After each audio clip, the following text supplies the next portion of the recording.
আসসালামু আলাইকুম ওরহমতুল্লাহ। আলহামদুলিল্লাহ। আলহামদুলিল্লাহ রবিল আলমিন।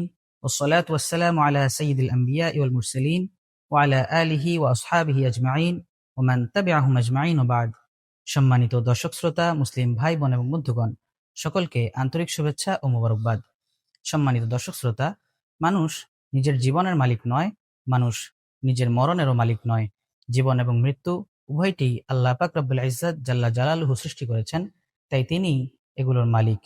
কিন্তু আজকাল আন্দোলনের নামে অনেকে আমরণ অনশন করে থাকেন, যেখানে মৃত্যুকে নিজের মালিকানাধীন মনে করে আমরা এই আন্দোলন করে থাকি। দাবি আদায়ের জন্য এই আমরণ অনশন উপমহাদেশে ব্রিটিশ বিরোধী আন্দোলনের সময় প্রসিদ্ধ হলেও এর ধারা আজও অব্যাহত রয়েছে, যা ইসলামে বৈধ কিনা কিংবা শরীয়তে গ্রহণযোগ্য কিনা তা আমাদের জানা দরকার। আজকে আমরা এই আমরণ অনশন ইসলামী দৃষ্টিকোণ থেকে বৈধ কিনা তা জানার চেষ্টা করব। আমরণ অনশন আত্মহত্যার শামিল কিনা তা জানার চেষ্টা করব। আত্মহত্যাকারী চিরস্থায়ী জাহান্নামী হবে কিনা তাও জানার চেষ্টা করব ইনশাআল্লাহ তাআলা।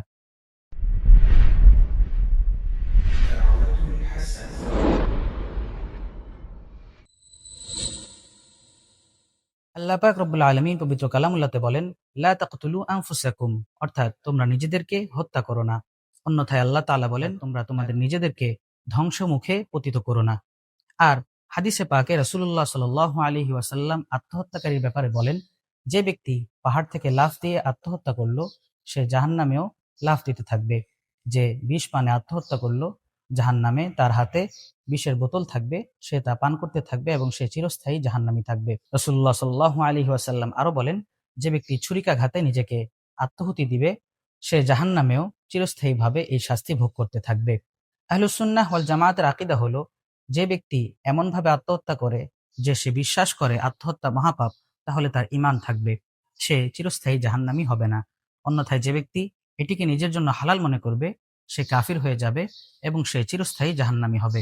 আর যে ব্যক্তির বুকে ঈমান থাকবে তাকে আল্লাহ তাআলা যতদিন ইচ্ছা শাস্তি দিবেন, অতঃপর তিনি ঈমানের কারণে তাকে জান্নাতে প্রবেশ করাবেন। আর আমরণ অনশনকারী ব্যক্তি আত্মহত্যাকারী কিনা তা খুঁজতে আমরা ফিকহের কিতাবগুলো ঘেঁটে দেখেছি। ফিকহের প্রসিদ্ধ গ্রন্থ আল মুহিতুল বুরহানিতে এসেছে, যে ব্যক্তি খাবার গ্রহণ থেকে বিরত থাকলো ফলে মারা গেল, তখন তার জন্য জাহান্নামের শাস্তি ভোগ করা ওয়াজিব হয়ে যাবে, কেননা সে ইচ্ছাকৃতভাবে মৃত্যুবরণ করেছে। আর সে ওই ব্যক্তির মতো হয়ে যাবে যে ছুরিকাঘাতে নিজেকে হত্যা করে। ইমাম ইবনে তাইমিয়া রহমতুল্লাহি আলাইহি বলেন, প্রসিদ্ধ চার মাযহাবের মতানুসারে যে ব্যক্তি মৃত্যুমুখে পতিত তার জন্য মৃত জন্তুর গোশত খেয়ে হলেও প্রাণ বাঁচানো ওয়াজিব। এতৎকাল পর্যন্ত আলোচনার দ্বারা স্পষ্ট হয়, যে কোনো কারণে না খেয়ে মারা যাওয়া ইসলাম সমর্থন করে না। অবৈধ দাবি আদায়ের জন্য তো নয়ই, এমনকি বৈধ ও ন্যায্য দাবি আদায়ের জন্য আমরণ খাবার ত্যাগ করে প্রাণঘাতী অনশনের পন্থা অবলম্বন করার কোনো অনুমতি নেই। তবে শুধু বৈধ দাবি আদায়ের লক্ষ্যে প্রাণঘাতী কিংবা অঙ্গহানি হওয়ার আশঙ্কা না থাকলে এমন আন্দোলন করা বৈধ বলেছেন অনেক উলামায়ে কেরাম। এবং সেক্ষেত্রে যদি প্রাণনাশের আশঙ্কা হয়, তখন খাবার খেয়ে নিতে হবে। প্রাণনাশ কিংবা অঙ্গহানি হওয়ার কোনো রকম সুযোগ ইসলাম আমাদেরকে নিজের হাতে তুলে নিতে দেয় না। তাই যারা আল্লাহ পাক রব্বুল ইজ্জত জাল্লা জালালুহুর ক্রোধ থেকে নিজেকে বাঁচাতে চান, পরকালের কঠিন শাস্তিতে বিশ্বাস করেন, তারা আমরণ অনশনের নামে নিজেকে এই ধ্বংসের মুখে ঠেলে দিতে পারেন না।